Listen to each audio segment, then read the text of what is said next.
Hello friends, welcome to smart classes. मैं संदीप कुमार आप सभी का स्वागत करता हूं। आज के इस वीडियो में दोस्तों जय प्रक्रम का जो चैप्टर चल रहा है, आज के इस वीडियो में पाचन तंत्र के बारे में सीखेंगे, डाइजेस्टिव सिस्टम के बारे में सीखेंगे। बेहतरीन तरीके से समझेंगे कि डाइजेस्टिव सिस्टम क्या होता है, पाचन तंत्र क्या होता है, मानव में कैसे कैसे भोजन का पाचन होता है। आज पूरी जानकारी लेंगे। तो जब तक आपके दिमाग में ये सारी चीजें अगर फिट ना कर दें, तब तक क्लास को स्किप मत करिएगा, ध्यान से देखिएगा और ध्यान से समझने का प्रयास करिएगा, क्योंकि बोर्ड एग्जाम नजदीक आ गया है और एक एक टॉपिक आपको क्लियर करना बहुत जरूरी है। कैसे एग्जाम में लिखें, यह सारी चीजें हम प्रोसेस के माध्यम से सीखते चलेंगे और जानेंगे कि किस तरीके से हम बोर्ड एग्जाम की तैयारी करें ताकि हमारा मार्क बेहतर से बेहतर हो सके। तो आइए दोस्तों, आज के इस वीडियो में पाचन तंत्र के बारे में सीखने का प्रयास करते हैं। देखिए, हमने बताया था क्या, हमने आपको बताया था कि जब भी पोषण होता है तो पोषण पोषण करने के लिए 5 चरणों से गुजरना पड़ता है। चाहे वह पादप हो, जंतु हो, कोई भी हो, उसको 5 चरणों से क्या होता है, गुजरना पड़ता है। तो 5 चरणों में याद रखिएगा, 5 चरणों में पहला क्या होता है, हमारा अंतर्ग्रहण होता है। इसके पिछले वाले वीडियो में हमने इसके बारे में जिक्र किया था, डिटेल में बताया था कि अंतर्ग्रहण क्या होता है। ठीक है। दूसरा हमने क्या बताया था, अंतर्ग्रहण के बाद क्या होता है, पाचन होता है। ठीक है, पाचन होता है। पाचन के बाद क्या होता है हमारा, पाचन के बाद होता है अवशोषण। ठीक है, अवशोषण होता है। उसके बाद हमारा क्या होता है, स्वांगीकरण होता है। क्या होता है, स्वांगीकरण होता है। और लास्ट में हम लोग का क्या होता है, बहिक्षेपण होता है। ठीक है, बहिक्षेपण होता है। तो किसी भी जीवधारी को पोषण लेने के लिए 5 चरणों से गुजरना पड़ेगा। अंतःग्रहण से, पाचन, अवशोषण, स्वांगीकरण और बहिक्षेपण, 5 चरणों से होकर गुजरना पड़ता है। अभी हम मनुष्य में पोषण पढ़े हैं, इसके पहले हमने क्या पढ़ा था, अमीबा में पोषण, यानी अमीबा भी 5 चरणों से होकर के क्या करती है, अपना पोषण कर लेता है अमीबा। ठीक है। तो उसी प्रकार मनुष्य में भी क्या है, पोषण के 5 चरण होते हैं, यानी पोषण करने के 5 चरण होते हैं। पहला अंतःग्रहण करेगा मानव, फिर उसके बाद पाचन करेगा, फिर अवशोषण करेगा, स्वांगीकरण करेगा, उसके बाद बहिक्षेपण होगा उसका। तो इसी चरणों को हम लोग क्या कर रहे हैं, डिटेल में पढ़ रहे हैं। डिटेल में पहला हमारा क्या है, मनुष्य में पोषण में अंतःग्रहण। क्या है, अंतर्ग्रहण। हमने अंतर्ग्रहण के बारे में बताया था कि अंतर्ग्रहण कुछ दूसरा चीज नहीं है, केवल भोजन का शरीर के अंदर मुख में प्रवेश ले लेना। भोजन का मुख में प्रवेश ले लेना क्या कहलाता है, हमारा अंतर्ग्रहण कहलाता है। तो बस याद रखिएगा, मनुष्य में अंतर्ग्रहण के लिए क्या होता है, एक विशिष्ट अंग होता है जिसे हम क्या कहते हैं, मुख कहते हैं या मुंह कहते हैं। ठीक है। इसमें भोजन चला गया, मतलब क्या हो गया, पोषण की शुरुआत हो गई, पोषण की शुरुआत हो गई, यानी अंतःग्रहण हो गया। तो अंतःग्रहण में ज्यादा कुछ आपको नहीं याद रखना है, बस याद रखना है कि भोजन क्या होता है, भोजन भोजन अंतर्ग्रहित किया जाता है, अर्थात मुख तक पहुंचाया जाता है, और यह हमारा क्या होता है, अंतर्ग्रहण कहलाता है। ठीक है। चलिए, दूसरा है पाचन। दोस्तों, पाचन इतना महत्वपूर्ण है, इसको कह तो रहा है दोस्तों, इसको VVI कर लीजिएगा। VVI कर लिए, very very important, most important आपके लिए है। एकदम एग्जाम में 100% यह प्रश्न पूछा जाता है और पूछा गया है, इस चीज को याद रखिएगा। तो यह आपसे वंचित नहीं होना चाहिए, बेहतरीन टॉपिक है, इसको तो आपको समझना ही है, जानना ही है। ठीक है। तो एकदम ध्यान से पढ़िएगा, पाचन क्या है, पाचन क्या है। तो पाचन भोज्य पदार्थों का शरीर के अंदर, जो हमने भोजन अंतर्ग्रहण किया है, कुछ भी हमने भोजन लिया है, अंदर लिया है मुख के अंदर, वह भोजन मुख के अंदर जब गया, ठीक है, तो हमारे जब मुख के अंदर जाता है तो 2 प्रकार की क्रियाएं होती है, एक भौतिक क्रियाएं और एक रासायनिक क्रियाएं। भौतिक क्रियाओं का मतलब उसको दांतों के द्वारा कुच दिया जाता है, पीस दिया जाता है, ठीक है, काट दिया जाता है भोजन को, तो उसको हम लोग बोलते हैं भौतिक क्रिया। ठीक है, भौतिक क्रिया। और रासायनिक क्रिया मतलब एंजाइम द्वारा क्या किया जाता है, उसको तोड़ा जाता है, उसको और छोटे टुकड़ों में तोड़ा जाता है, तो ये रासायनिक क्रिया हो गई। तो हमने जो भोज्य पदार्थ को लिया, वह भोज्य पदार्थ हमारे शरीर के अंदर गया, तो उसके साथ भौतिक क्रिया और रासायनिक क्रिया हुई। और रासायनिक क्रिया, जो भौतिक क्रिया रासायनिक क्रिया, इतना छोटा कर दिया गया भोजन को, भौतिक क्रिया के फलस्वरूप और रासायनिक क्रिया के फलस्वरूप भोजन को इतना छोटा कर दिया गया, इतना छोटा कर दिया गया, जो आसानी से छोटी आंत के द्वारा अवशोषित होकर के कहा मिल जाए, ब्लड में मिल जाए। तो इस प्रक्रिया को, इस सभी प्रक्रिया को सम्मिलित रूप से हम क्या बोल रहे हैं, पाचन बोल रहे हैं। ठीक है।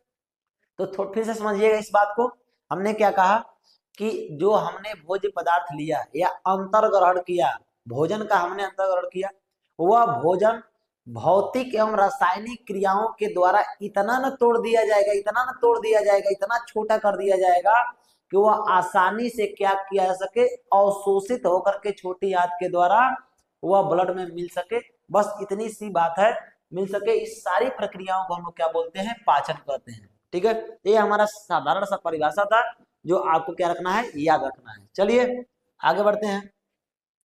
अच्छा, पाचन के लिए क्या होगा, पाचन के लिए एक पूरे पाचन के लिए पूरा शरीर में आहार नाल लगा हुआ है। आहार नाल का मतलब यह है कि जहां से भोजन जिस जिस रास्ते से गुजरेगा, आहार नाल का मतलब क्या है, जहां से भोजन जिस जिस रास्ते से गुजरेगा, यानी भोजन के गुजरने वाली जो नली है, भोजन के जो गुजरने वाली नली है, उस पूरी नली को हम लोग क्या बोल रहे हैं, आहार नाल बोल रहे हैं। क्या बोल रहे हैं, आहार नाल बोल रहे हैं। तो मनुष्य के आहार नाल में भोजन का क्या होता है, पाचन मुख गुहा से क्या होता है, प्रारंभ होता है। तो सबसे पहले यही समझ लेते हैं कि मुख गुहा क्या होता है। आपने मुख का नाम सुना हो, तो मुख के अंदर यह खाली स्थान है। मुख के अंदर क्या है, खाली स्थान। तो खाली स्थान को बोलते हैं गुहा। तो मुख के अंदर खाली स्थान है जिसको हम क्या बोल रहे हैं, मुख गुहा बोल रहे हैं। ठीक है, इतनी सी बात आपको याद रखना है।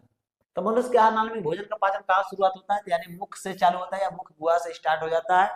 ठीक है, आहार नाल के विभिन्न भागों में भोजन का क्या होता है, पाचन निम्न प्रकार से होता है। यानी आहार नाल के कुछ भाग है, ऐसे नहीं कि बस आहार नाल समझ गए। तो आहार नाल में क्या है, आहार नाल के कुछ मुख्य भाग हैं। ठीक है, आहार नाल के क्या है, आहार नाल के कुछ मुख्य भाग हैं।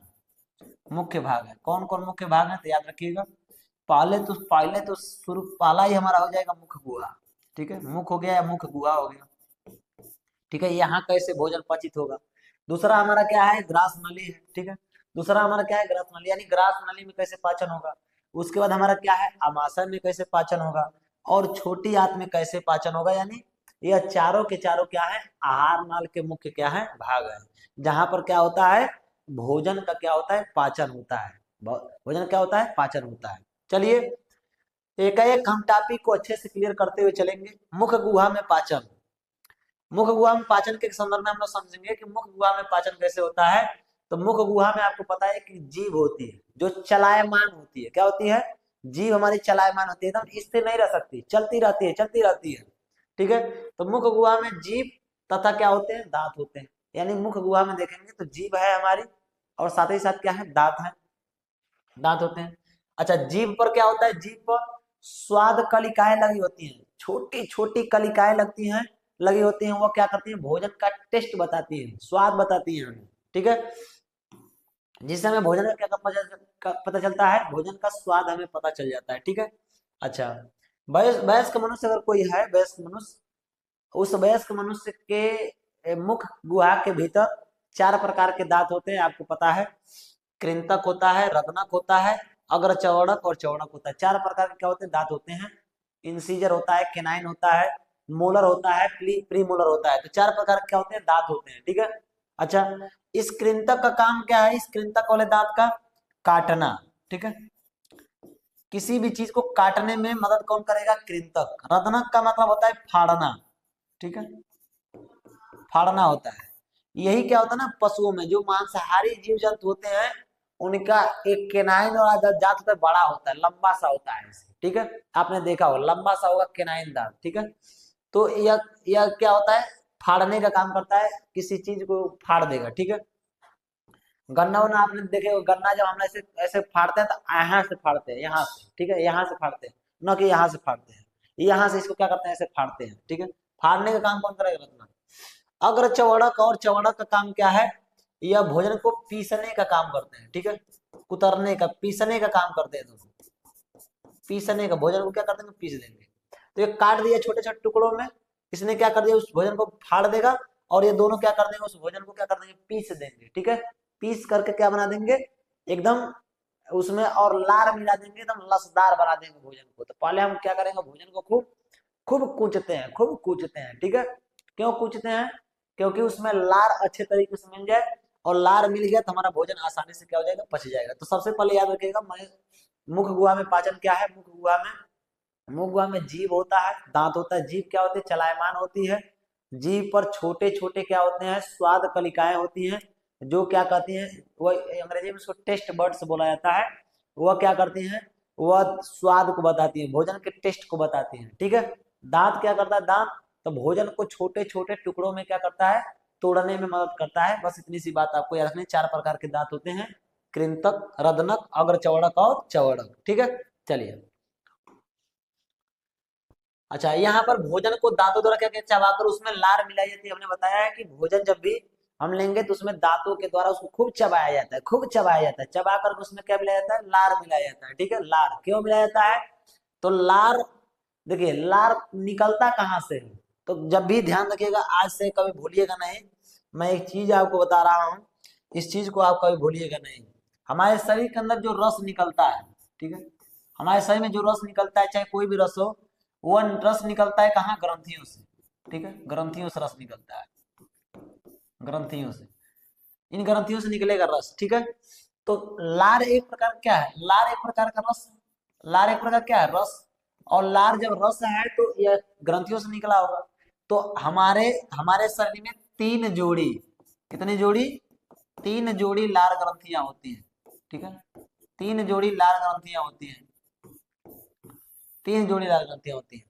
अर्थात संख्या में 6 लाल ग्रंथियां होती हैं, 3 जोड़ी लाल ग्रंथियां होती हैं। ये क्या करती हैं? यह लार निकालने का काम करती हैं, लार स्रावित करेंगे। और एक वयस्क मनुष्य में देखा जाए, औसतन एक वयस्क मनुष्य में तो लगभग 1.5 लीटर के आसपास क्या निकलता है? लार निकलता है। कितना लीटर? 1.5 लीटर के आसपास क्या निकलता है? लार निकलता है। ये आपको याद रखना है। अच्छा, लार निकलता क्यों है? तो 2 काम के लिए। एक तो भोजन को गीला और लसदार बना देगा, भोजन क्या कर देगा? गीला बना देगा, और साथ में क्या बना देगा? लसदार बना देगा, ठीक है, जो आसानी से भोजन निगला जा सके। और दूसरा, इस लार में टाइलिन नाम का एंजाइम पाया जाता है। लार में क्या होता है? टाइलिन नाम का एंजाइम, जो स्टार्च या मंड का क्या करता है? पाचन करता है। स्टार्च या मंड का क्या कर देता है? पाचन कर देता है। बस इतनी सी बात आपको क्या रखना है? याद रखना है। तो ग्रंथियों से हमेशा जो रस निकलेगा, वो रस निकलेगा, उसे हम लोग क्या कहेंगे? एंजाइम बोलेंगे या फिर हार्मोन्स बोलेंगे। एंजाइम बोलेंगे या फिर हार्मोन्स। अच्छा, एंजाइम कब होगा? जब वह रस निकल करके डायरेक्ट ब्लड में न मिल करके एक नली में बहेगा, तो उसे हम लोग बोलेंगे क्या? एंजाइम। और वही रस निकल करके और डायरेक्ट ब्लड में जाकर के मिलता है, तो उसे हम लोग बोलते हैं हार्मोन्स। बस इतनी सी बात आपको क्या रखनी है? याद रखनी है, ठीक है। तो चलिए समझते हैं बात को। तो यहाँ पर भोजन क्या करता है? तो चला उसमें लार मिलाई जाती है। मुख गुहा में क्या होती है? 3 जोड़ी लार ग्रंथियां होती है। हमने बताया कि 3 जोड़ी मुख गुहा में क्या होती है? लार ग्रंथियां होती हैं। और यह एक दिन में औसतन क्या? 1.5 लीटर क्या करती हैं? लार स्रावित करती हैं। अच्छा, छोटे बच्चों में देखिएगा, छोटे बच्चों में ना लार ज्यादा निकलता रहता है, ठीक है। लार ज्यादा निकलता है, क्यों? क्योंकि लार में लाइसोजाइम एंजाइम होता है, ठीक है। वो क्या करता है ना? कीटाणुओं को मार देगा, ठीक है। तो छोटे बच्चे ऐसे क्या करते हैं? धूल में ऐसे हाथ लेकर कैसे लगा देंगे, कुछ भी हाथ में आएगा तुरंत मुंह में ले लेंगे, ठीक है, ऐसे ले लेते हैं। तो उसमें क्या होता है? लार ज्यादा उन लोगों का टपकता रहता है। तो गांव में देहात में क्या करते हैं महिलाएं? एक कपड़ा बांध देती है, इसको लड़छुअनी बोलते हैं। क्या बोलते हैं? लड़छुअनी। आपने देखा होगा कि गांव में ऐसे बांध देती हैं लोग, और उसी पर लार बेचारा का टपकता रहता है, टपकता रहता है, ठीक है। तो लार जो निकलता है वो ठीक है, वह जीवाणुओं को क्या कर देगा? नष्ट कर देगा। ये भी आपको याद रखना है। तो लार निकलना ठीक है, बात है। अच्छा, लार में क्या होता है? टाइलिन नाम का एंजाइम होता है, जो स्टार्च को क्या करता है? शर्करा में बदल देता है। स्टार्च एमंड का क्या करता है? पाचन करता है, याद रखना है। स्टार्च है, इस स्टार्च को टाइलिन की उपस्थिति में जब देखेंगे तो यह शर्करा में क्या कर देगा? इसको कन्वर्ट कर देगा, ठीक है। अच्छा, लार भोजन को क्या करता है? लसदार बना देगा और गीला बना देगा, जिससे क्या हो जाएगा ना? भोजन आसानी से निगला जा सके। अभी हमने बताया, आसानी से भोजन क्या हो जाए? निगला जा सके। ऐसा सूखा भोजन, रोटी तुरंत लिए और उसमें हमने क्या किया? उसका कुंचन नहीं किया, उसको तोड़ा फोड़ा नहीं, ऐसे निगलने लगेंगे तो पता चलेगा गठरी में रह जाएगा, ठीक है, गले से नीचे ही नहीं जाएगा। तो इस चीज को ध्यान रखिएगा, लसदार बनाएगा और गीला, जो आसानी से भोजन क्या हो जाता है? निगला जा सकता है, ठीक है। तो ये था पूरा क्या? मुख गुहा में पाचन ऐसे होता है, ठीक है। मुख गुहा की पूरी कहानी आपके सामने प्रस्तुत कर दी गई। चलिए आगे देखिए, अगला हमारा क्या है? ग्रास नली में पाचन, ठीक है, ग्रास नली में। यानी मुख गुहा के बाद दूसरा जो पार्ट आता है वो आता है ग्रास नली, जिसको हम लोग बोलते हैं फूड पाइप। क्या बोलते हैं? फूड पाइप, ग्रास नली। अच्छा, ग्रास नली में भैया कोई पाचन नहीं होता है। ग्रास नली में कोई पाचन नहीं होता। क्यों नहीं होता है? क्योंकि इसमें कोई ग्रंथि ही नहीं। तो ग्रास नली में कोई ग्रंथि नहीं, इसलिए इसमें कोई पाचन नहीं होता है। ठीक है, इसमें कोई, अच्छा इसमें क्या होता है, इसमें एक कर्माकुंचन की क्रिया होती है। कर्माकुंचन का मतलब समझते हैं?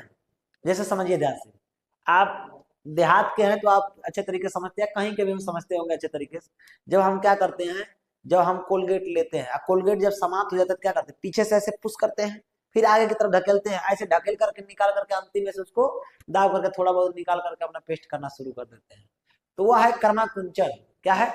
पीछे से सिकुड़ेगा, फिर ऐसे आगे की तरफ ढकेलेगा, फिर आगे की तरफ ढकेलेगा, इस तरीके से वो भोजन आगे बढ़ जाता है। ठीक है, तो इस क्रिया को बोलते हैं कर्माकुंचन क्रिया। क्या बोलते हैं? कर्माकुंचन क्रिया। और कर्माकुंचन के फलस्वरूप भोजन ग्रास नली से होता हुआ, ग्रास नली से होता हुआ कहाँ चला जाएगा, तो आगे निकल जाएगा। कहाँ जाएगा वो? आमाशय में चला जाएगा। ठीक है, अब देखिए यहाँ पर मेन आमाशय में पाचन कैसे होगा। आमाशय में तो याद रखिएगा, आमाशय की आकृति कैसी होती है? जे आकार की। कैसी होती है? जे आकार की होती है, याद रखिएगा। पूछा गया है कई बार कि आमाशय का आकार कैसा है, तो जे आकार का होता है। इसमें ना एक जठर ग्रंथि पाई जाती है, याद रखिएगा। देखिए मुख गुहा में, याद करते चलिए गए यहीं पर, मुख गुहा में कौन सी ग्रंथि मिली थी आपको? तो मुख गुहा में मुझे मिली थी लार ग्रंथि। ठीक है, लार ग्रंथि। और इस लार ग्रंथि में क्या मिला था हमें? इस लार ग्रंथि में क्या मिला था? तो लार ग्रंथि से लार निकल रहा था, और इस लार में कौन सा एंजाइम मिला? टाइलिन एंजाइम मिला। बस इस तरीके से आपको याद रखना है। ठीक है, इस तरीके से बॉक्स बना बना आपको याद रखना है। क्या ग्रास नली में कोई ग्रंथि मिली? क्या ग्रास नली में आपको कोई ग्रंथि मिली? तो कहेंगे सर नहीं मिली, ग्रास नली में तो मुझे कोई ग्रंथि ही नहीं मिली। अब अगला आ गया हमारा क्या? अब अगला हमारा क्या आ गया? तो अगला हमारे पास आ गया अमाशय। क्या आ गया? अमाशय। और अमाशय में कौन सी ग्रंथि आपको मिल रही है? जठर ग्रंथि। कौन ग्रंथि? जठर ग्रंथि। और जठर ग्रंथि में से क्या निकलेगा? तो जठर ग्रंथि से निकलेगा जठर रस। क्या निकलेगा? जठर रस। और जठर रस में 3 प्रकार के एंजाइम होते हैं। कितने प्रकार के एंजाइम? 3 प्रकार के एंजाइम, रेनू पेप्सी लाना। ठीक है, रेनिन होता है, रेनिन पहला हो गया। उसके बाद पेप्सिन है। ठीक है, रेनिन पेप्सिन। और उसके बाद हमारा क्या है? लाइपेज। रेनिन पेप्सिन लाइपेज, 3 प्रकार के एंजाइम आपको देखने के लिए मिल जाएंगे जठर रस के अंदर। ठीक है, जठर रस के अंदर। तो इस तरीके से आपको याद रखना है कि कौन से अंग में कौन सी ग्रंथि पाई जा रही है, कौन से अंग में कौन सी ग्रंथि पाई जा रही है, उस ग्रंथि से कौन सा रस निकल रहा है, और उस रस में कौन सा एंजाइम मिल रहा है, और वह एंजाइम किसका पाचन कर रहा है। इतनी सी बात आपको क्या करना है? याद रखना है। चलिए समझते हैं बात को। आमाशय में पाचन जो होता है, इसको हम समझते हैं कि जे आकार का होता है। इसमें जठर ग्रंथि पाई जाती है और जठर रस क्या करती है? स्रावित करती है। इतनी बातें आपको क्लियर है कि जठर ग्रंथि में क्या, जठर ग्रंथि से क्या निकलता है? जठर रस। और जठर रस में 3 प्रकार के आपको एंजाइम देखने के लिए मिल जाएंगे। पहला है रेनिन। रेनिन, तो रेनिन क्या करता है? ये दूध को ना दही में बदल देगा। दूध जो हम लोग खाते हैं तो क्या होता है? दही में बदल जाता है। जो बुजुर्ग लोग होते हैं ना, बूढ़े लोग, जो बुजुर्ग लोग होते हैं, हमारे घर के जो सदस्य होते हैं, वह, उनको ना रेनिन की मात्रा उनके शरीर में कम हो जाती है। रेनिन एंजाइम बहुत कम निकलता है। जब रेनिन एंजाइम कम निकलेगा तो क्या, जब हम उनको दूध दे देंगे तो क्या उनका अच्छे तरीके से दूध का पाचन होगा? नहीं होगा। तो इस कंडीशन में ना बुढ़ऊ लोगों को दही दिया जाता है। क्या दिया जाता है? दही। या फिर जिसका पाचन शक्ति कमजोर होता है उसको दही डायरेक्ट दिया जाता है। इसलिए कहते हैं दही सुपाच्य है। दही क्या है? सुपाच्य। तो दूध के स्थान पर दही खाना बहुत ही बेहतरीन काम है। तो आप दूध के स्थान पर दही खींच दीजिए, कोई दिक्कत नहीं। साड़ी क्या बोलते हैं, ऊपर का साड़ी बोलते हैं ना, साड़ी कोई पूरा खींच दीजिए, कोई दिक्कत नहीं है। ठीक है, तो यह दूध को क्या कर देगा? दही में बदल देता है। छोटका बचवा देखते हैं ना, छोटका बचवा, वह जब हमारे शरीर के अंदर, जब हम दूध जब पीते हैं, छोटे बच्चे, नन्नो मन्नो झुन्नो मन्नो, वो जब पीते हैं दूध तो क्या करते हैं? जब उल्टी करेंगे ना, पलटी करेंगे ना, तो दूध नहीं, दही की तरह, जो है दही की तरह उल्टी करते हैं। ठीक है, याद रखिएगा। अगला है लाइपेज। क्या है? लाइपेज। लाइपेज क्या करेगा? यह वसा का पाचन करता है। वसा हमने पढ़ा दिया है कि वसा क्या होता है। ठीक है, डिटेल में हमने वसा पढ़ाया है। जिसको भी वसा नहीं क्लियर है वो जा करके हमारा पीछे वाला वीडियो आप लोग देखिए। विटामिन, वसा, ठीक है, प्रोटीन्स, खनिज लवण, सभी पोषक तत्वों के बारे में डिटेल में चर्चा की गई है। तो यह वसा का क्या करता है? पाचन करता है। अच्छा, जो पेप्सिन है यह प्रोटीन को पेप्टोन में बदल देगा। अच्छा ध्यान से समझिएगा, ये काहे प्रोटीन को पेप्टोन में बदल रहा है? तो प्रोटीन एक बहुत ही जटिल कार्बनिक पदार्थ है। प्रोटीन क्या है? बहुत ही जटिल कार्बनिक पदार्थ है। पहले उसको ना सरल कार्बनिक पदार्थों में तोड़ा जाएगा, यानी प्रोटीन का डायरेक्ट पाचन हो ही नहीं सकता, इसलिए उसको पहले सबसे पहले सरल कार्बनिक पदार्थों में तोड़ा जाएगा, छोटे छोटे टुकड़ों में तोड़ा जाएगा। तो पहले प्रोटीन को बदलेंगे पेप्टोन में, ठीक है, प्रोटीन को बदलेंगे पेप्टोन में, तब जाकर के क्या होगा, तब जाकर जैसे कोई लड़का होता है डायरेक्ट ससुराल नहीं जाएगा, अगर मान लीजिए शादी तय हुआ है तो अभी शादी तय हुआ तो डायरेक्ट ससुराल नहीं पहुंच जाएगा, वह पहले रिलेशन में जाएगा, रिलेशन में जा करके तब जा करके उस तरीके से लिंक लगा करके पहुंचेगा, यानी डायरेक्ट नहीं जाएगा, ठीक है, इस चीज को याद रखिएगा। तो पेप्सिन क्या करेगा, पहले प्रोटीन को पेप्टोन में बदलेगा, पेप्टोन फिर पेप्टाइड में बदलेगा, और पेप्टाइड तब जा करके जाएगा उसका पाचन होगा, ठीक है, याद रखिएगा। तो पहले प्रोटीन को हमने किस में बदल दिया, पेप्टोन में। तो 3 प्रकार के एंजाइम हमें कहा मिले, आमाशय में मिले, यह आपको याद रखना है, ठीक है। अच्छा, अमाशय में एक और पदार्थ निकलता है जिसका नाम है HCl। क्या नाम है? HCl। HCl इसको बोलते हैं हाइड्रोक्लोरिक अम्ल। यह जब भोजन अमाशय सॉरी ग्रास नली से जब अंदर आता है अमाशय में, तो ये HCl उसमें क्या करता है ना, भोजन को पहले अम्लीय कर देता है। क्यों कर देता है? क्योंकि तीनों एंजाइम तभी काम करेंगे जब भोजन हमारा कैसा होगा, अम्लीय होगा। भोजन कैसा होगा? अम्लीय। तो HCl क्या कर देगा, भोजन को अम्लीय कर देगा, और यह क्या कर देगा, अम्लीय करने के बाद, अम्लीय करने के बाद यह तीनों एंजाइम क्या करते हैं, उस भोजन को छोटे छोटे टुकड़ों में क्या कर देते हैं, तोड़ देते हैं। तो यह देखिएगा हाइड्रोक्लोरिक एसिड क्या करेगा, भोजन को अम्लीय कर देता है, और यह क्या करता है, भोजन को तोड़ने में भी मदद करता है। भोजन को क्या करता है, तोड़ने में भी मदद करता है। अच्छा, इसकी मात्रा यदि अगर बढ़ जाती है, इसकी मात्रा अगर बढ़ जाती है, मात्रा बढ़ने से, क्योंकि यह एसिड है, एसिड मतलब अम्ल है, इसकी मात्रा बढ़ जाता है तो वही एसिडिटी हो जाता है। क्या होता है? एसिडिटी, ठीक है, एसिडिटी, ठीक है। तो जब हम जाते हैं शादी विवाह में तो मानते कहाँ हैं? हम लोग मानने वाले लोग हैं। पूड़ी है, पनीर है, ठीक है, रसगुल्ला है, चावल है, दाल है, पूरा एकदम खींचते हुए खींचते नाक तक पूरा भर लेंगे। अच्छा, उसके बाद भी जिम नहीं मानेगा, अंतिम में आते हुए एक और पेड़ा लेकर के आने, एक और रसगुल्ला लेकर के खा करके फिर पानी पी लेंगे, पूरा एकदम जगह ही नहीं रह जाएगा। अब HCl का काम क्या है भैया, HCl तो देखेगा जितना ही भोजन उतना ही ज्यादा HCl निकालेगा, और लगता है HCl निकालने खूब HCl निकालता है, और HCl की मात्रा क्या होती है, बढ़ जाती है। HCl की मात्रा बढ़ने मतलब एसिड बढ़ गया, अरे HCl हाइड्रोक्लोरिक एसिड है, तो एसिड बढ़ गया, और एसिड बढ़ने से क्या हो गया, हमें एसिडिटी हो गया, कब्ज हो गया, ठीक है। तो हम लोग क्या लेते हैं, इस एसिड को कम करने के लिए हमारे पास मिल्क ऑफ मैग्नीशिया है, MgOH का whole twice, milk of magnesia, ठीक है। इसी को दुकान में इनो बोला जाता है। क्या बोलते हैं? इसी को हम लोग इनो बोलते हैं। इनो ये क्या है? क्षार है। क्या है? क्षार, क्षारी पदार्थ है। तो जब एसिड बढ़ेगा तो एसिड कैसे कम होगा? क्षार से कम होगा। तो खटाक से हम क्या करते हैं, ले लेते हैं इनो, और उस पर लिखा होता है 6 सेकंड में आराम।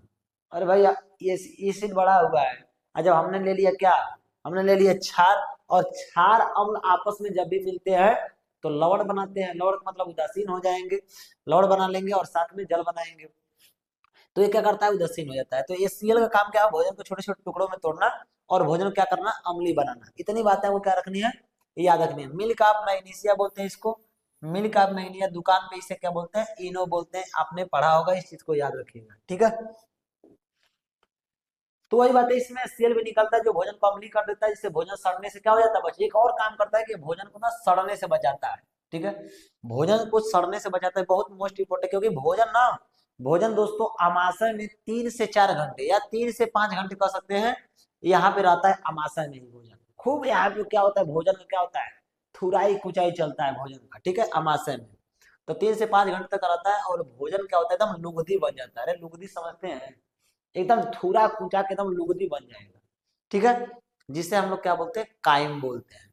तो याद रखिएगा, कायम कब बोल रहे हैं, कायम जब अमाशय में भोजन एकदम थूरा कुचा गया, तब उसे हम लोग क्या बोल रहे हैं, कायम बोल रहे हैं, ठीक है। इतनी सी बात आपको क्या रखना है, याद रखना है। अच्छा, अब यहाँ से भोजन कहाँ जाएगा, तो आपको पता है कि यहाँ से भोजन अब जाने वाला है अमाशय में, 3 से 5 घंटा रह लिया भोजन, अब वो जाएगा कहाँ, अब जाएगा हमारी छोटी आंत में, ठीक है। अच्छा, नाम है छोटी आंत, लेकिन छोटी आंत है नहीं वो, ठीक है। छोटी आंत केवल नाम है, लेकिन है नहीं छोटा, ठीक है। छोटी आंत। अच्छा, छोटी आंत को ना, छोटी आंत को दो भाग में, तीन भाग में बांट सकते हैं, ठीक है। छोटी आंत को हम तीन भाग में बांटते हैं, ठीक है। एक आपने सुना होगा ग्रहड़ी, नाम सुना होगा ग्रहड़ी, ठीक है, ग्रहड़ी। और एक हमारा क्या होता है ग्रहड़ी, एक होता है हमारा क्या, क्षुद्रांत होता है। क्या होता है, क्षुद्रांत होता है, क्षुद्रांत, नाम सुना होगा आपने, क्षुद्रांत। और एक क्या होता है, जैसे इसको बोलते हैं क्या, इसको बोलते हैं ड्यूडेनम। क्या बोलते हैं, ड्यूडेनम।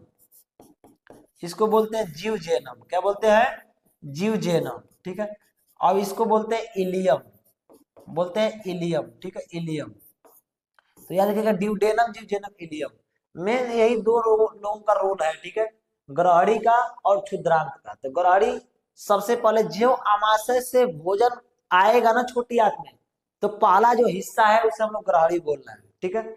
और क्षुद्रांत किसे बोल रहा है, जब छोटी आंत का अंतिम जब सिरा आ रहा है, छोटी आंत का अंतिम सिरा, उसे हम लोग क्या बोलना है, क्षुद्रांत बोलना है। बस इतनी सी बात आपको याद रखना है। यानी छोटी आंत को तीन कैटेगरी में बांट दिया गया है, एक ग्रहणी है और एक हमारा क्षुद्रांत है। बीच में जो भोजन होता है, बीच में जो पार्ट होता है, उसे हम बोलते हैं जीवजेनम। उसमें क्या होता है ना, भोजन केवल फैला रहता है, बाकी कुछ होता नहीं, ठीक है। चलिए इसको समझते हैं डिटेल में। तो ग्रहणी नाम लिया लिखा जाएगा या फिर क्षुद्रांत नाम लिखा जाए, तो आपको यहाँ पे दिमाग रखना है कि यह छोटी आंत का प्रारंभन सिरा है। छोटी आंत का प्रारंभ, यानी यहीं से प्रारंभ हो गया, यानी ग्रहणी का मतलब प्रारंभ हो गया यहीं से, छोटी आंत का। और यह अंत है, क्या है, जब भी क्षुद्रांत का नाम है तो ये समझ लीजिएगा छोटी आंत का क्या है, अंत है, आई बीच का हिस्सा है छोटी आंत का। चलिए आगे बढ़ते हैं। कह रहा है छोटी आंत में पाचन, यह आहार नाल का सबसे लंबा भाग है। हमने बताया ना कि यह देखने में नाम छोटा है, लेकिन यह आहार नाल का, यानी जिस जिधर से भोजन गुजर रहा है, यह आहार नाल का क्या है भैया, यह आहार नाल का सबसे लंबा भाग होता है। इस चीज को क्या रखना है, आपको याद रखना है, ठीक है। इसकी जो लंबाई होती है लगभग 6.5 मीटर होती है। समझना, 6.5 मीटर कितना, 1 मीटर इसे बोला जाएगा, लगभग 1 मीटर यह है, तो 6.5 मीटर यह लंबा होगा।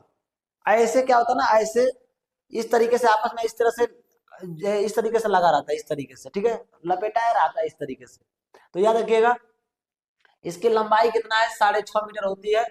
अमाशय से भोजन छोटी आंत के किस भाग में आता है, ग्रहणी भाग। हमने बताया ना कि ग्रहणी भाग क्या है, जहां से अमाशय और छोटी आंत जुड़ी होती है, उस भाग को हम लोग क्या बोलते हैं, ग्रहणी भाग में आता है, ठीक है। अच्छा, ग्रहणी में पहले पित्ताशय से आने वाला पित्तरस तथा बाद में अग्नाशय से आने वाला अग्नाशयी रस। अब समझिएगा बात को, यहाँ हमारा क्या है, यकृत समझ लीजिए, यहाँ पे यह यकृत है, ठीक है, यकृत, ठीक है। और यहाँ पे हमारा हो गया अग्नाशय, ठीक है, अग्नाशय हो गया, अग्नाशय, ठीक है, अग्नाशय हो गया। अब ये अब छोटी आंत शुरू हो रही है, तो पहले आएगा इसमें पित्तरस, पहले कौन आएगा, पित्तरस। अब बाद में फिर आएगा कौन, अग्नाशयी रस। अच्छा, यकृत भी एक ग्रंथि है, यह ग्रंथि है, और यह अग्नाशय भी हमारी क्या है, ग्रंथि है। हमने क्या बताया, हमने आपको क्या बताया कि ग्रंथियों से निकलेगा रस, ग्रंथि से क्या निकलेगा, रस। तो जो यकृत से रस निकलता है उस रस का नाम है पित्त रस, पित्त रस। और जो अग्नाशय से ग्रंथि से निकलेगा उसे हम बोलते हैं अग्नाशयी रस, अग्नाशयी रस, ठीक है, अग्नाशयी रस। तो अब देखिए, यकृत क्या किया, पित्त रस को छोड़ा, और पित्त रस जाकर के ना एक पित्त की थैली होती है, आपने सुना होगा पित्त की थैली, या इसी को लोग बोलते हैं पित्ताशय। तो पित्त रस किसने निकाला, यकृत ने निकाला। पित्त रस किसने निकाला, यकृत। और इस यकृत से जब पित्त रस निकला जाकर के पित्ताशय में इकट्ठा हो गया, और समय समय पर नली के द्वारा जाकर के इस छोटी आंत में मिल रहा है, ठीक है, यानी ग्रहणी भाग में जाकर मिल रहा है। अग्नाशय से क्या निकला, अग्नाशयी रस। और अग्नाशयी रस जाकर के समय समय पर इस ग्रहणी से जाकर के मिल रहा है। तो दोनों बातें आपको समझ में आ गई। तो पहले क्या करें, ग्रहणी में पहले पित्ताशय, पित्ताशय से आने वाला पित्तरस, पित्ताशय का मतलब जहां पे पित्तरस इकट्ठा हुआ है, ठीक है, निकला कहां से, यकृत से। अच्छा, पित्तरस, तथा बाद में अग्नाशय से अग्नाशयी रस निकलता है। यह दोनों बातें आपको क्या रखना है, याद रखना है। अच्छा, पित्त रस में किसी प्रकार का एंजाइम नहीं होता, यही समझा देते हैं आपको। पित्त रस में जैसे मान लीजिए यकृत से निकला, क्या, यकृत से, यकृत से निकला हमारा क्या, पित्त रस, ठीक है, पित्त रस। और पित्त रस कहाँ इकट्ठा हुआ, तो पित्ताशय में इकट्ठा हो गया, ठीक है। पित्ताशय में क्या हो गया, इकट्ठा हो गया पित्ताशय में, ठीक है, इकट्ठा हो गया पित्ताशय में। और यही से कहाँ जाएगा, वो ग्रहणी में जाएगा। कहाँ जाएगा, ग्रहणी में जाएगा, ठीक है। अच्छा, इसमें किसी प्रकार कोई एंजाइम नहीं होता है, ठीक है, कोई एंजाइम नहीं होता, याद रखिएगा। अगला क्या है, अग्नाशय ग्रंथि है, अग्नाशय। और अग्नाशय से निकलेगा क्या, अग्नाशयी रस, अग्नाशयी रस, ठीक है। और अग्नाशयी रस कहाँ जाएगा, ये भी जाएगा ग्रहणी में। कहाँ जाएगा, ग्रहणी में, ठीक है, ग्रहणी में जाएगा। और अग्नाशय में ना 3 प्रकार के एंजाइम होते हैं। कितने प्रकार के एंजाइम होते हैं, 3 प्रकार के एंजाइम होते हैं, याद रखिएगा। एक होता है लाइपेज, ठीक है, लाइपेज।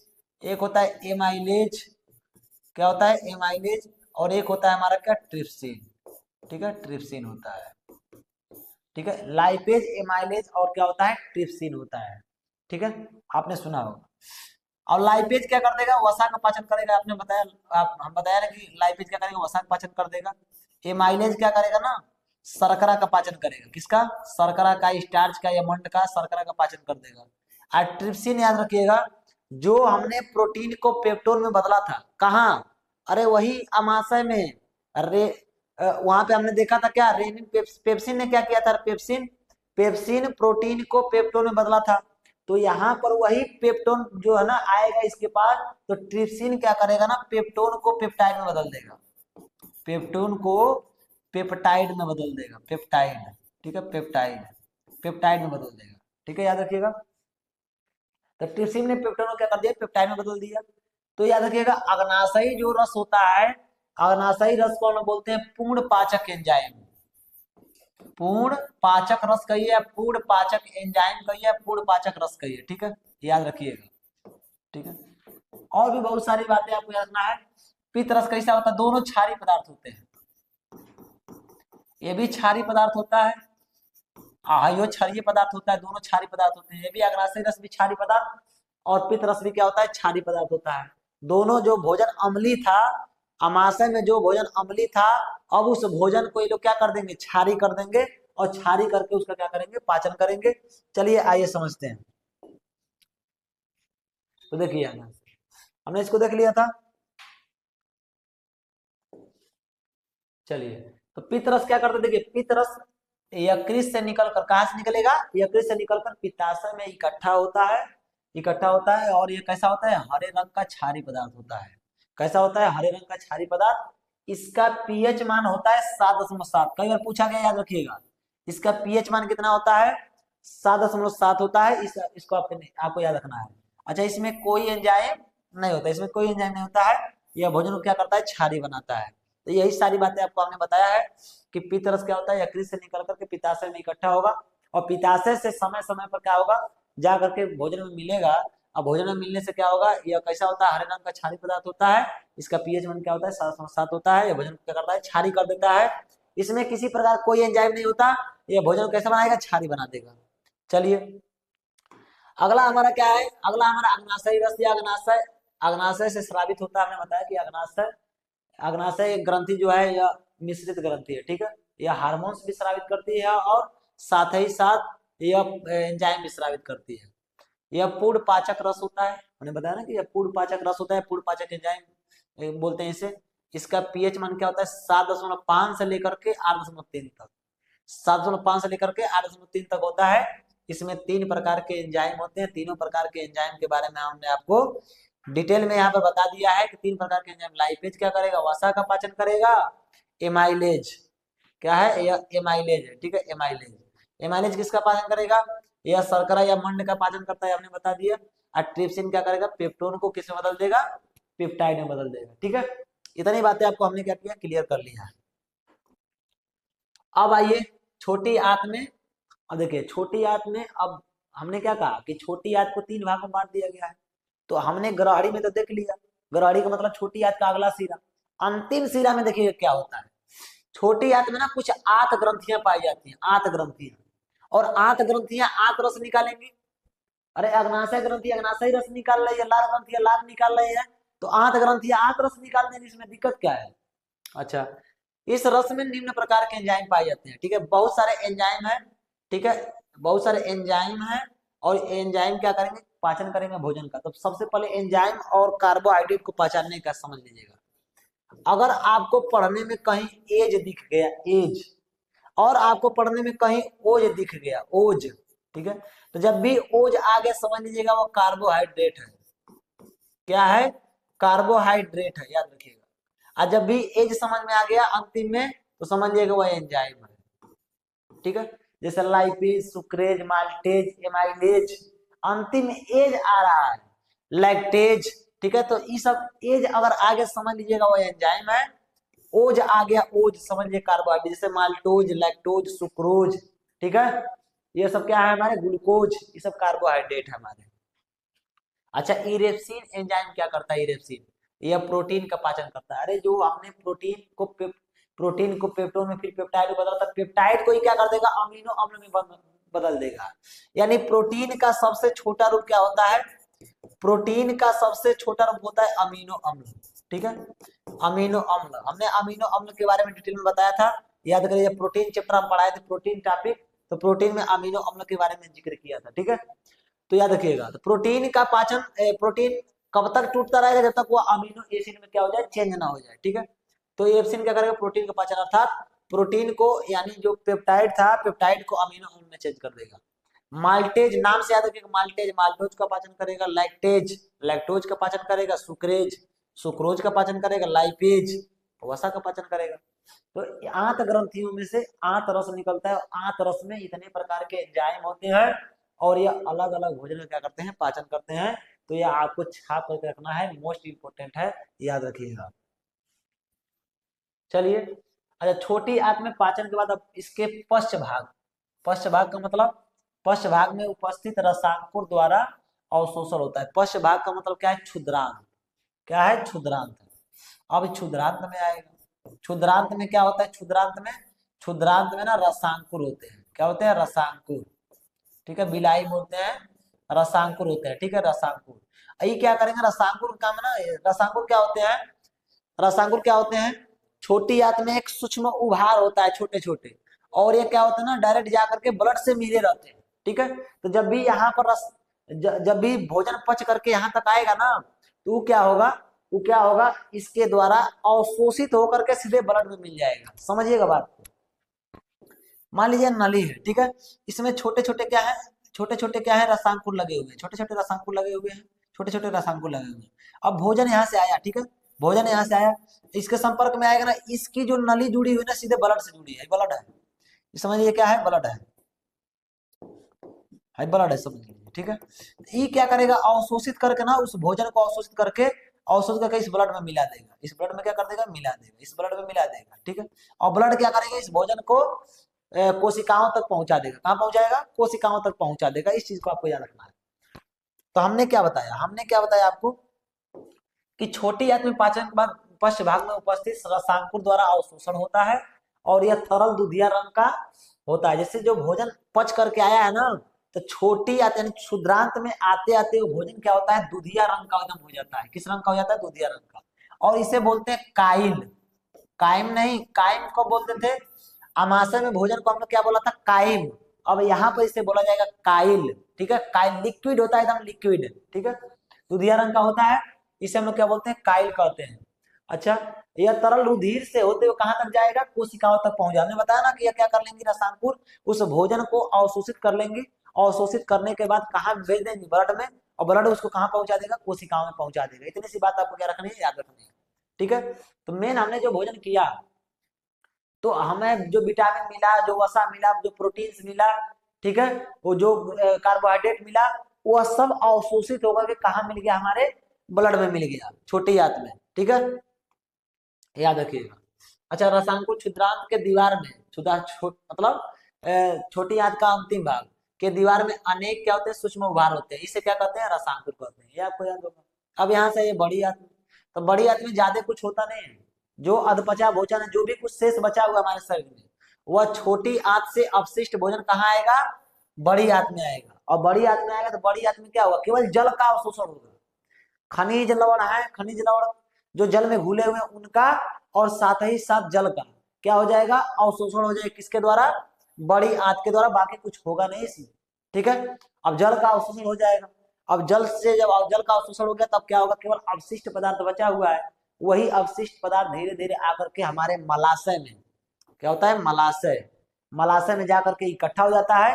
अब मलाशय में इकट्ठा होने के बाद समय समय पर हमारे शरीर से गुदा द्वार के द्वारा, गुदा द्वार है, ठीक है, गुदा द्वार, ठीक है, गुदा द्वार के द्वारा हमारे शरीर से क्या होता है, शरीर से समय समय पर बाहर होते जाता है। तो याद रखिएगा, यहाँ अवशिष्ट भोजन इकट्ठा होता है मलाशय में, और इसके द्वारा क्या होता है, यानी गुदा द्वार के द्वारा समय समय पर बाहर निकाल दिया जाता है। इतनी सी बात आपको क्या रखना है, याद रखना है, ठीक है।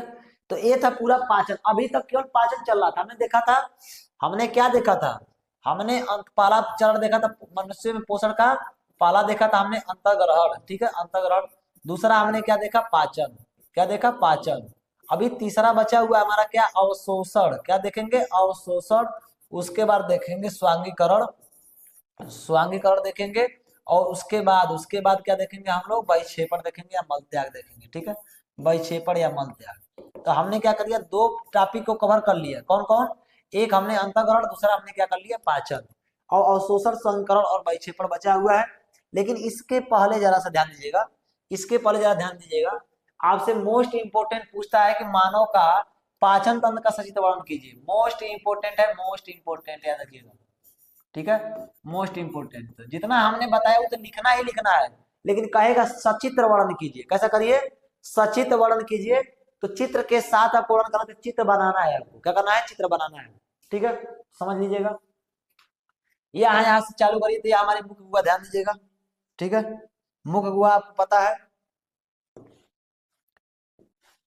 ठीक है। देखिए ये हमारा मुख्य गुहा है, यानी खाली स्थान मुख्य गुहा, यहाँ पे लिखा गया मुख्य गुहा, ठीक है। और उसके बाद तीन ग्रंथियां देखिए, एक अधोजिह्वा ग्रंथि, हमने बताया तीन ग्रंथियां, अधोजिह्वा ग्रंथि, कर्णपुट ग्रंथि और अधोजम ग्रंथि, ठीक है। तीनों ग्रंथियां ध्यान से समझिएगा। यह दोनों ग्रंथियां देखिए कहाँ मिल रही है, यह जिह्वा के नीचे, जिह्वा के नीचे। और कर्णपुट ग्रंथि कहाँ है, वह कान के ठीक ऊपर से ग्रंथियां जुड़ी हुई है, आकर देखिएगा। यह रेड वाला जो रेड वाला हिस्सा, ये रेड वाला हिस्सा क्या है, हमारा कर्णपुट ग्रंथि है, ठीक है। आगे देखिए, यह ग्रसनी और ग्रसिका है, आपस में दोनों ये मिलकर के इसको हम बोलते हैं ग्रास नली। क्या बोलते हैं, ग्रास नली, ये ग्रास नली पार्ट है। अच्छा, यह हमारा क्या है, यकृत है, देखिए यकृत है यह। और यकृत के ठीक देखिए ऊपर लगा हुआ है पित्ताशय, यकृत से रस निकल के पित्ताशय में इकट्ठा होगा। और ये हमारा क्या है, अमाशय है, याद रखिएगा, अमाशय, यह हिस्सा अमाशय हमारा है, ठीक है। यह हिस्सा हमारा क्या है, अमाशय, अमाशय है। उसके बाद देखिए छोटी याद बना हुआ है, देखिए ग्रहणी, यानी अमाशय से लगा है तुरंत ग्रहणी, ये हमारा हिस्सा ग्रहणी कहला रहा है, ठीक है। ये देखिए इसके नीचे अग्नाशय लगा हुआ है, अग्नाशय। और ये हमारा क्या है, अंदर छोटी आंत, बाहर से जो दिख रहा है, बाहर से ये वाला हिस्सा, ये बाहर वाला हिस्सा जो दिख रहा है, ये हमारा क्या है, हमारा बड़ी आंत है, ठीक है। और ये अंदर वाला हिस्सा छोटी आंत है, ठीक है। ये हमारा क्या है, मलाशय, ये हमारा क्या है, गुदा द्वार। तो इतनी सारे अंगों के बारे में आपको क्या रखना है, याद रखना है। तो लाइन से याद करिएगा। पहले हमारा क्या होगा, पहले हमारा होगा मुख्य गुहा, ठीक है, पहला याद करिएगा मुख्य गुहा, चित्र बनाइएगा, मुख्य गुहा हो गया। उसके बाद मुख गुहा के बाद, मुख गुहा में लाल ग्रंथियां है, ये दिखाना ही है कि लाल ग्रंथियां है मुख गुहा में, ठीक है। मुख गुहा में क्या है, लाल ग्रंथियां है, लाल ग्रंथियां। उसके बाद हम क्या होगा, उसके बाद हमारी ग्रास नली होगी, ठीक है। ग्रास नली के बाद क्या होगी, ग्रास नली के बाद हमको क्या दिखाना है, अमाशय दिखाना है, अमाशय दिखाना है। अमाशय में से उसके बाद क्या दिखाना है, छोटी आंत। और छोटी आंत में दो चीजें और दिखाना है बाहर से।